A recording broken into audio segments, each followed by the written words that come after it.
A painting that belongs to the Philadelphia Museum of Art, which I think, for my opinion, deserves more attention, is actually a gold ground painting. Now, this is HAR number 87106. It's Tibetan. It appears to be a central Tibetan or slightly more west towards Tsang province. And it appears to be 18th century. It could be a little earlier. Um, but it's on a gold ground. It's on a gold background, and all of the figures are outlined in a reddish ochre color, and then a little bit of color or pigment is applied for the hair, the black hair, and also for mostly for the face and for outlining the eyes, the mouth, the nose, so that you get some idea of the figures. And you really do have to zoom in quite a bit to this painting to appreciate the quality of the brushstroke.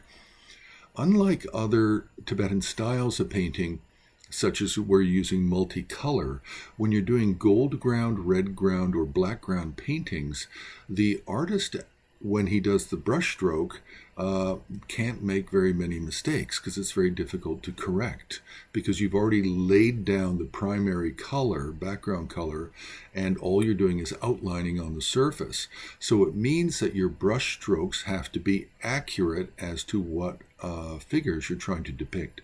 Now, in this case, what we have is we have a large central figure just slightly above the horizontal center point of the composition, and it's the Buddhist wealth deity Vaishravana, and there's many different forms of Vaishravana. This particular one is one of the more common forms.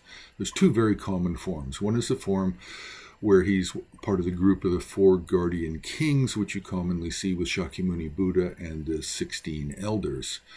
This form is another very common form where he's riding a lion and holding one face, two arms, holding in his right hand upraised a victory banner, and in his left hand he's usually holding a mongoose, and the mongoose is disgorging from its mouth precious jewels and wish-fulfilling gems. This painting can be very confusing for somebody who's not familiar with this type of composition because it's filled with dozens and dozens of different figures.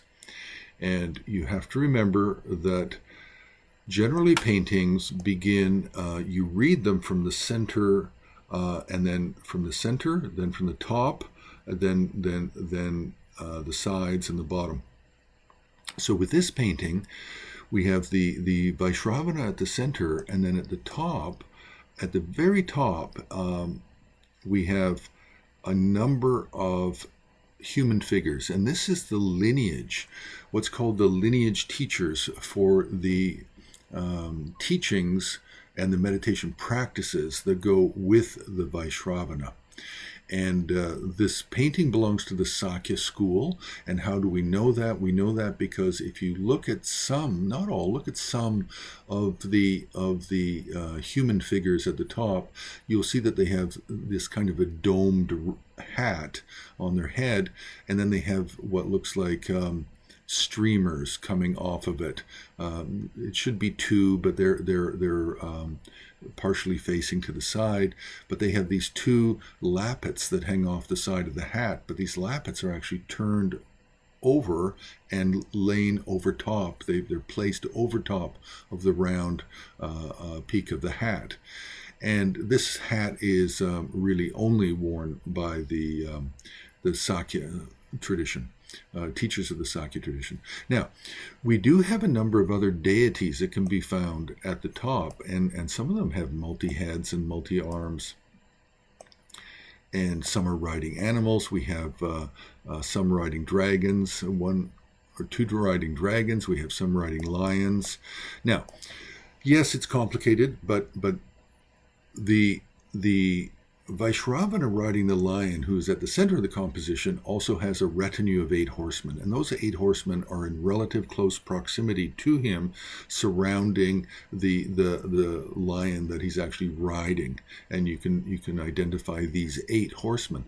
But aside from that, within the Sakya tradition of Vajrayana Buddhism, then the Sakyas maintain 17 different forms of Vaishravana. And they're also all different colors. They have multiple heads, multiple arms. They ride dragons, lions, horses, and other creatures. And that's what we have surrounding much of this composition in the middle area, are these other 17 forms of Vaishravana.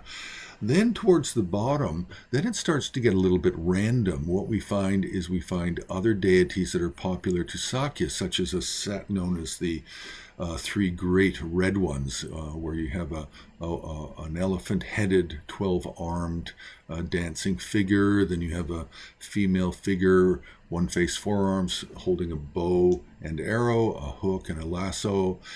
And then you have other groups, another group of 3 called the 3 Pishasi sisters, and then at the bottom you have some other wealth deities who are related in but not closely related. Plus you have the 6-armed white Mahakala, and then you have the Sri Shmashna Adipati. That's the dancing skeleton figures, the lords of the charnel ground as well. Then what's very interesting is to the bottom right side, the viewer's right, then we have what is most likely going to be the donor figure for the painting, surrounded by all sorts of attendants and servants and monks and possibly students. So this is a really interesting painting that really does need a little bit of explanation, because it's visually complex, and it needs to be decoded in a way where it can be appreciated a little bit more. So you can press like, you can subscribe, you can join HAR on Patreon for longer videos, and you can make a donation to Himalayan Art Resources.